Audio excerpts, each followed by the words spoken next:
చూపియండి ఒక్క మతంలో స్త్రీని దేవతగా కొలిచిన ఒక్క మతం చూపియండి. ఒక్క మతం. క్రిస్టియన్స్ కూడా మేరీ మాతని దేవతగా యాక్సెప్ట్ చేయరు. అది దౌర్భాగ్యం. తెలుసా ఆ విషయం? కేవలం కన్వర్ట్ చేయడానికి మాత్రమే పనికొస్తుంది మేరీ మాత తప్ప ఆవిడ్ని కూడా దేవతగా కన్సిడర్ చేయరు.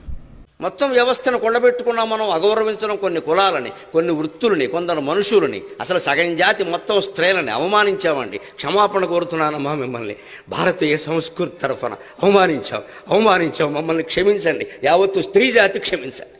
నేను చూశాను నా కళ్ళతో ఆడాళ్ళు పడిన యాతన. ఆడదాని నీకెందుకు లోపలికి పో, పెడబుద్ధులు ఉంటాయి మీకు, ఆడదాన్ని నమ్మద్దు అని పుస్తకాల్లో రాసి ప్రచారం చేశారు. మరి ఏడిపించుకు తిన్నారే, జుట్టెట్టు కొట్టారే, ఆడపిల్లల కంటే చంపేసినంత పనిచేశారే. అది నా జాతి చేసిందమ్మా, నా పండితులే చేశారు, నా గ్రంథాలే చేశాయి. అందుకని నేను క్షమాపణ కోరుతున్నా. శపించకండి మమ్మల్ని. సీతాదేవిని కూడా ఆక్షేపించిన దుర్మార్గుడు మగవాడేనమ్మా, ఆడది కాదు. ఇన్ని అన్యాయాలు నిమ్న వర్గాల వారికి, బలహీన కులాల వారికి, స్త్రీలకి చేసేసి ఈవేళ మా మతంలో ఉండండి, మా మతంలో ఉండండి కాళ్ళెట్టుకుంటే ఎవడుంటాడండి? ప్రతి చోట, ప్రతి పద్యంలో, ప్రతి శ్లోకంలో వీలైనంత వరకు స్త్రీని అవమానించడమే. ఈవేళేమో పట్టుకు ఎడుతున్నారు. హిందూ సంప్రదాయం ఏం కాపాడతారు వాళ్ళని గౌరవించకపోతే?